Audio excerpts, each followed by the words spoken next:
श्रीमद ओम remedies में आपका स्वागत है। और हम आपको बताएंगे एक रहस्य, और वो रहस्य है कि क्या प्राचीन में मानव वास्तव में उड़ सकते थे। मनुष्य को हमेशा से कुछ न कुछ सोचने और करने की चाह होती है, चाहे आज की बात हो या आदि आदि जमाने की। जब पक्षियों को आसमान में उड़ते हुए देखता है तो उसे उनकी तरह उड़ने की चाहत होती है, पहले भी हुई थी। आज हम यह कह सकते हैं कि विज्ञान ने इसे संभव बना दिया है, पर क्या प्राचीन काल में संभव था? 1903 में राइट बंधुओं ने किटी हॉक बनाकर मानव के सपने को सच किया। युद्ध के बाद श्री राम ने सीता, लक्ष्मण तथा अन्य लोगों के साथ सुदूर दक्षिण में स्थित लंका से कई हजार किलोमीटर दूर उत्तर भारत में अयोध्या तक की दूरी पुष्पक विमान से हवाई मार्ग से तय की थी। 1780 में दो फ्रेंच नागरिकों ने पेरिस में हवा से हल्के गुब्बारे में हवा में कुछ दूर तक उड़ान भरी थी। पर अब कुछ इतिहासकारों का मानना है कि कई सभ्यताओं ने इसके कहीं पहले उड़ने की तकनीक विकसित कर ली थी। वर्षों की खोज के बाद पुरातात्विक सबूत भी इस ओर इशारा कर रहे हैं। प्राचीन युग में भी बेबीलोन, मिस्र तथा चीनी सभ्यता में उड़न खटोले या उड़ने वाले यांत्रिक उपकरणों की कहानियां प्रचलित है। भारतीय हिंदू धर्म ग्रंथ में ऐसे कई उल्लेख मिलते हैं जिनमें ऋषि मुनि, मनीषियों तथा देव पुरुष सशरीर अथवा किसी यांत्रिक उपकरण के माध्यम से उड़कर अपनी यात्रा पूरी करते थे। पौराणिक परिमाण को अगर आप देखते हैं तो रामायण में भी पुष्पक विमान का उल्लेख मिलता है, जिसमें बैठकर रावण सीता माता को हर ले गया था तथा सीता माता की खोज में हनुमान द्वारा उड़कर सागर पार करना। राम रावण युद्ध में मेघनाथ द्वारा उड़ने वाले रथ का प्रयोग करने का भी उल्लेख मिलता है। आप एक चीज ध्यान दीजिएगा, जब वहां पे ये था कि मतलब लंका कौन जाएगा, तो हनुमान जी जा सकते थे, आ सकते थे।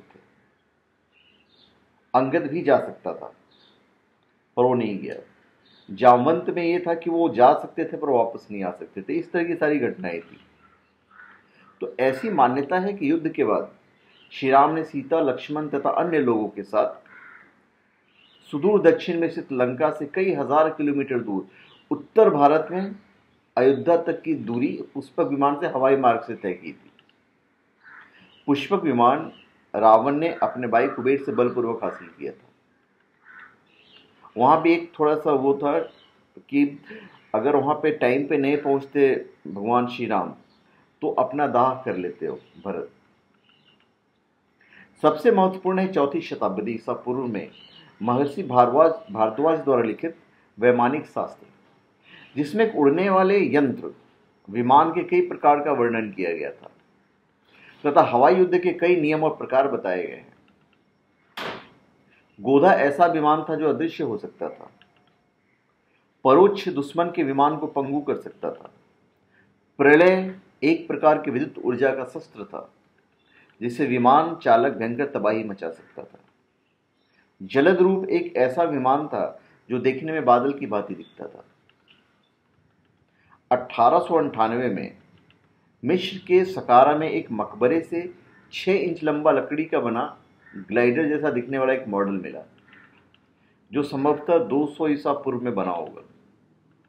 कई सालों बाद मिस्र के एक वैमानिक विशेषज्ञ डॉक्टर खलीली मसीहा ने इसका अध्ययन कर बताया कि इसकी बनावट पूरी तरह से आजकल के विमानों की तरह है। यहां तक कि इसकी टेल भी उतनी ही कोण पर बनी है जिस पर वर्तमान ग्लाइडर बहुत कम ऊर्जा में उड़ सकता है। हालांकि अभी तक मिस्र के किसी भी मकबरे या पिरामिड से किसी विमान के कोई अवशेष या ढांचा नहीं मिला है, पर एबिडोस के मंदिर पर उत्कीर्ण चित्रों में आजकल के विमानों से मिलती जुलती आकृतियां उकेरी हुई मिली है। इसके खोजकर्ता डॉक्टर रुथ होवर का कहना है कि पूरे मंदिर में ऐसी कई आकृतियां देखने को मिलती है जिसमें विमानों तथा हवा में उड़ने वाले उपकरणों को प्रदर्शित किया गया है। इनमें से कुछ तो आधुनिक हेलीकॉप्टर और जेट से मिलते जुलते हैं। इसी तरह सदियों तक पेरू के धुंध भरे पहाड़ों में छिपी इंका सभ्यता की नाज़का रेखाएं तथा आकृतियां आज भी अंतरिक्ष से देखी जा सकती है।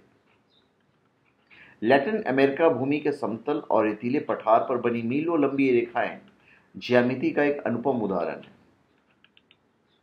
यहां बनी जीव जंतुओं की 18 विशाल आकृतियां भी इतनी कुशलता से बनाई गई है कि लगता है मानो किसी विशाल से ब्रश के जरिए अंतरिक्ष से उकेरी गई हो।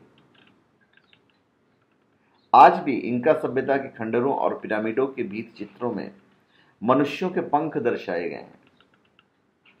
उड़न तश्तरी और अंतरिक्ष यात्रियों सरी की पोशाकें में लोगों के चित्र बने हुए हैं।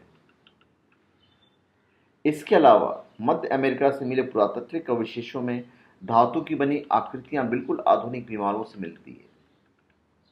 तो इन सभी उल्लेखों में मनुष्य द्वारा आकाश में उड़ने की बात इतनी बार बताई गई है जिससे विश्वास होता है कि कई प्राचीन सभ्यताएं कोई ऐसी तकनीक का आविष्कार कर चुकी थी जिनकी सहायता से आसानी से उड़ सकते थे।